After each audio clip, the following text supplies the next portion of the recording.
عورتوں میں دور اندیشی لائیے، مزاج لائیے، دینی مزاج لائیے، اللہ کے قریب رغبت لائیے. اس لیے یہاں جو مسجد میں ہم بیٹھے ہوئے ہیں، ایک ماحول ہوتا پیسے والے لوگوں کا اٹھنا بیٹھنا کا الگ ہی مزاج، لیکن اللہ جو سادگی میں برکت رکھا نا، یہ آپ کے دلوں میں آپ جو سو بسا لیجیے.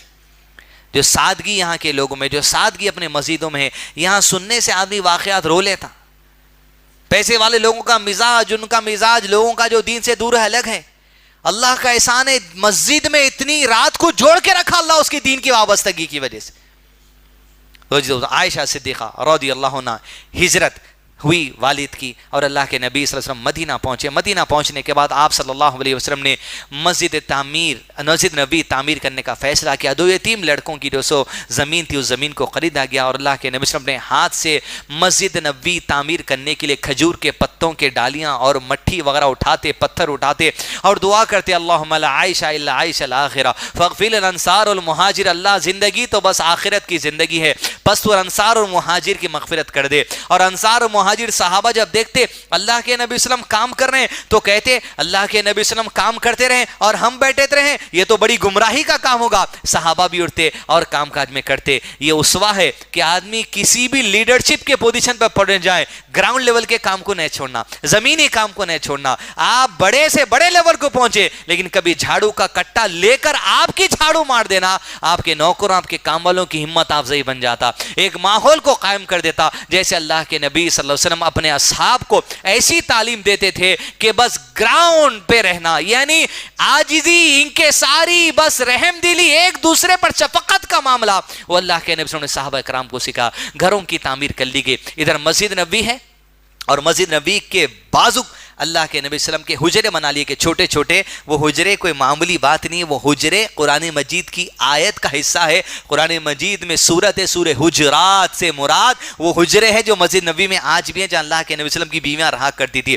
جیسے مسجد نبوی تعمیر کر لیے کہ حجرات تعمیر کر لیے کہ حضرت علی جو مکے میں تھے، ان کے ذریعے اللہ کے نبی صلی اللہ علیہ وسلم نے حضرت عائشہ اور دیگر امہات المومنین اور جو سو آپ کے جتنے بچیاں تھے اور ابو بکر صدیق کے گھر والے تھے، سب کے سب ہجرت کر کے مدینہ تشریف لا گئے. اور اللہ کے نبی صلی اللہ علیہ وسلم نے ہجرت کے بعد کی زندگی کا آغاز کیا.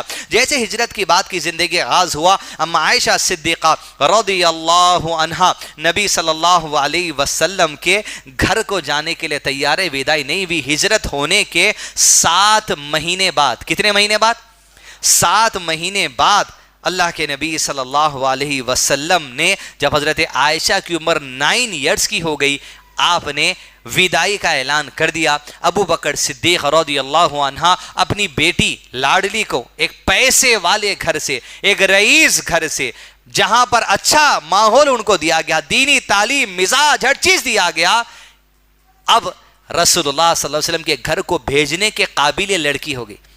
عزیز دوستو، کیا فرمایا اللہ کے نبی صلی اللہ علیہ وسلم نے؟ جو لوگ والدین 3 لڑکیوں کو تعلیم دے دیں، تربیت دے دیں، پالیں پوسے، اچھا کریں، پھر ان کی شادی کر دیں، ایسے والدین کے لیے جنت ہے.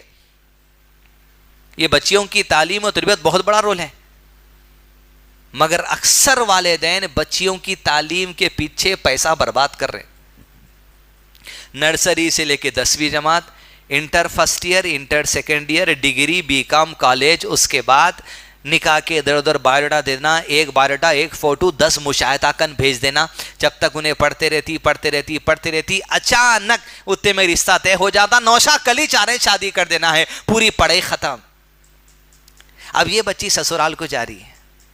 کیا ہے اس کے ذہن میں؟ اس کے ذہن میں ایک جگہ کسم بیٹھی ہوئی ہے، ایک جگہ ساس بھی کبھی بہو بیٹھی ہوئی ہے، ایک جگہ ریالٹی شو کے ناچنے والے بیٹھے ہوئے ہیں، ایک جگہ کپل شرما بیٹھے ہوا ہے. اب یہ لیکن سسرال کو جا رہی ہے. کیا سسرالوں میں خوشی رہیں گی؟ بولیے آپ. کس تعلیم و تربیت دے کے حضرت عائشہ کو روانہ کیا گیا، اس کا اندازہ لگائیے. بچیوں کی تعلیم کے پیچھے اتنا پیسہ، نرسری سے لے کر ڈگری. تعجب ہو رہا میرے کو، بعض بچے انجینئرنگ کرنے موئین آباد بھی جا رہے ہیں. کیا چولہے میں پلین بنا لیتے بیٹھتے لیمبو کا؟ چلو بھائی حقیقی معنی میں کچھ آپ کر رہے ہیں، قوم کی خدمت، آگے تو پڑھ رہے ہیں تو الگ بات ہے، لیکن یہ پڑھانا میں روکا رہا ہوں نے بالکل. یہ بھی اللہ کی ہائی علم ہے، یہ بایولوجی بھی اللہ کا علم ہے، زوالوجی بھی اللہ کا علم ہے، باٹنی بھی اللہ کا علم ہے، ایسٹرونومی بھی اللہ کا علم ہے، جیولوجی بھی اللہ کا علم ہے، ہارٹیکلچر بھی اللہ کا علم ہے، مگر یہ علم حاصل کر کے جو تم دین سے دور ہو گئے، نہ اس علم سے اللہ کو پہچانے، نہ حقیقی علم کے پاس آ کر اللہ کو پہچانے، اور وجہ یہ بن گئی کہ 20 25 لاکھ روپے خالی پڑھائی کے نام پہ خرچ کر کے بچی کو سسرال کو بھیج دیا، اور پھر 6 مہینے میں پلٹ کے آ رہے ہیں، کوئی 3 مہینے میں پلٹ کے آ رہے ہیں، کوئی 1 ہفتہ پہلے کیسا 1 مہینے میں دبئی سے واپس بھیج دیے۔ دینوی تربیت اور مزاج دونوں طرف ضروری ہے۔ عائشہ صدیقہ رضی اللہ عنہا ہجرت ہونے کے 7 مہینے بعد وداعی کی گئی۔ وداعی کی رات آپ کو آپ کی بڑی بہن اسماء بنت ابی بکر رضی اللہ عنہ تیار کرتی ہیں۔ حضرت عائشہ کے پاس ایک دلہن کا لباس تھا جو آپ کو خاص پہنا گیا، آپ کے پاس ایک قیمتی ہار تھا جو آپ کے والد نے آپ کو دیا تھا، وہ پہن کر آپ کو سجا گیا، اور اللہ کے نبی صلی اللہ علیہ وسلم کے گھر آپ کی وداعی عمل میں آئی۔ جیسے وداعی